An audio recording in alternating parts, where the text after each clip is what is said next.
Hey guys, welcome back to another Parts Factory Australia installation tutorial video.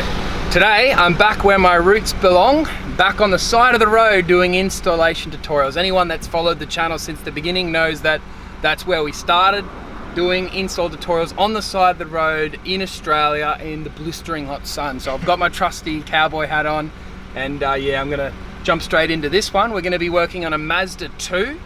This one specifically 07 to 2013. We're going to be changing the master control switch.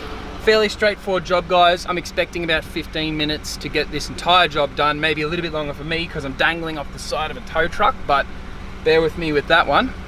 Anyway, guys, before we do start, I wanted to remind you we do have this product available here at Parts Factory Australia. If you want to head onto the website, just type in partsfactoryoz.com.au. That way you'll see all of our product selection. I think these are $143.30. Guys, so that's going to include free express posts anywhere in Australia. So you can imagine that instead of going to Mazda, paying them $400 for the switch, having it fitted by a mechanic, which is going to cost you $200, $300, do it all with us here at Parts Factory Australia, and we're going to save you a lot of money. Alrighty guys, let's jump straight into this one. Alrighty guys, so I'm pretty sure we're only going to need we're only going to need Torx bits, because basically you have this little cover in here and you can just put your little Torx bit in and lever it out.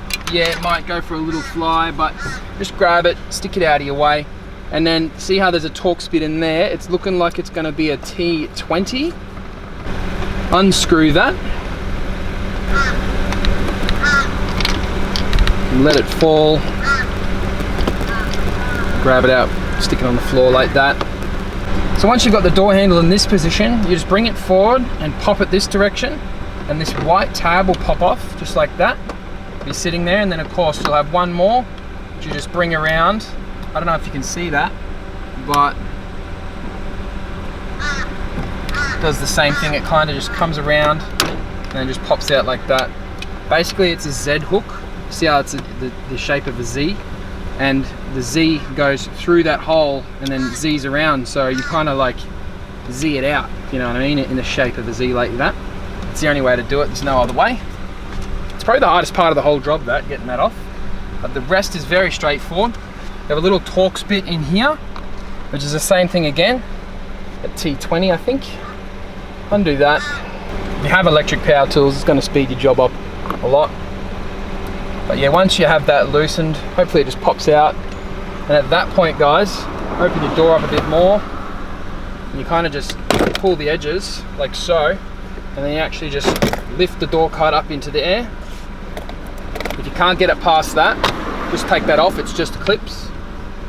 Bring it up into the air.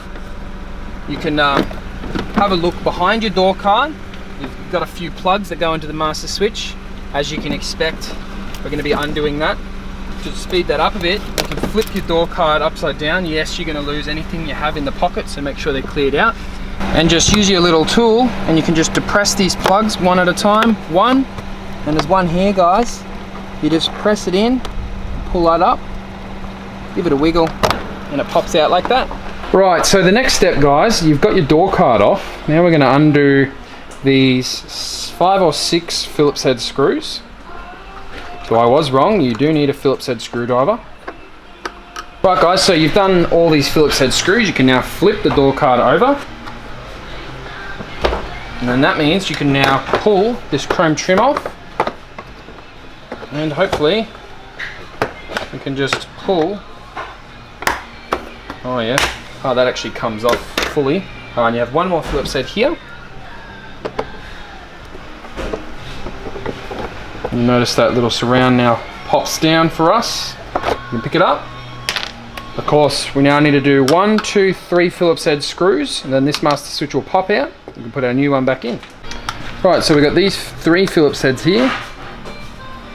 One. Can just undo them and leave them in the switch. Just like so. You got your non-functioning switch out. Time to put the new one in.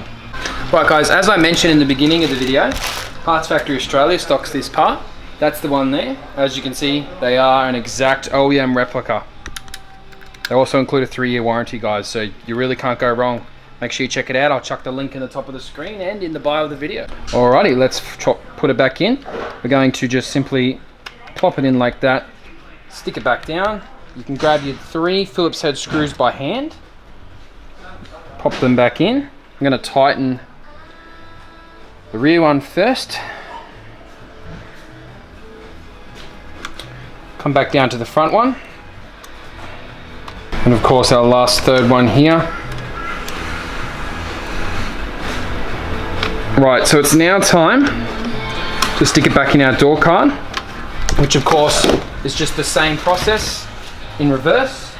You can bring the door card up into the air, putting it face up rather first.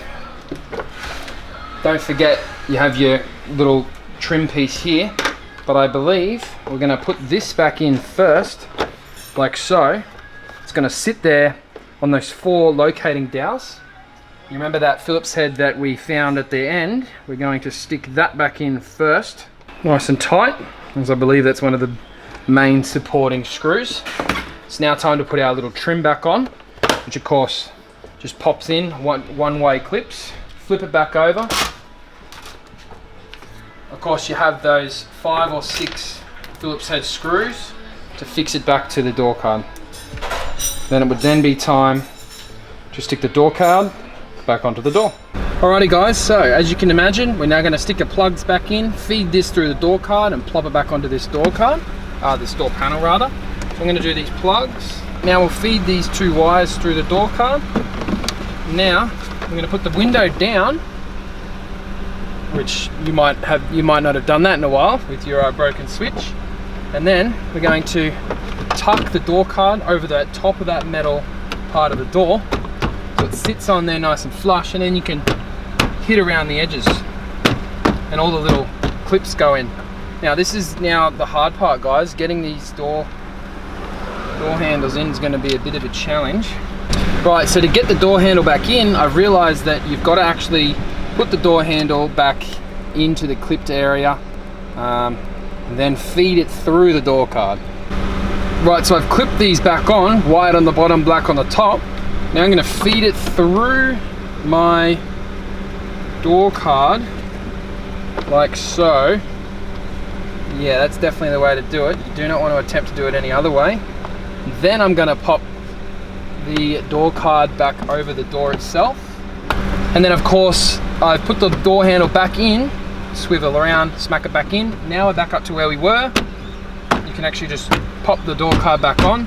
Of course, your 2 screws in, which is super straightforward, and then that cover back into that door card. Oh, and don't forget your plastic trim.